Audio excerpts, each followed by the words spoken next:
আপনি কি জানেন মালাকুল মউত আজরাইল আলাইহিসসালাম ছোট্ট শিশুদের রূহ কিভাবে কবজ করেন? আর কবরের মধ্যে তাদের কি প্রশ্ন করা হয়? কে তাদের দেখাশোনা করেন? প্রতিটি মুসলমানের জন্য এই বিষয়টি জানা খুবই গুরুত্বপূর্ণ। কারণ যখন একটি ফুলের মতো শিশু চোখ বন্ধ করে, তখন প্রতিটি হৃদয়ে যেন কিয়ামত নেমে আসে। কিন্তু সবার মনে একটিই প্রশ্ন, এত ছোট ছোট বাচ্চারা কি কবরের শাস্তির মুখোমুখি হয়? না, মালাকুল মউত সেই নিষ্পাপ শিশুদের কাছে ভয় বা কষ্ট নিয়ে আসেন না, বরং মায়া, শান্তি ও কোমলতা নিয়ে তাদের রূহ কবজ করেন।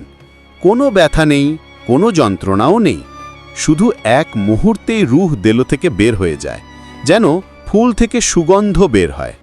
কবরের প্রশ্ন নেই। কবরের মধ্যে শিশুদের কাছে না মুনকার, না নাকির, না কোনো প্রশ্ন, না কোনো জবাব।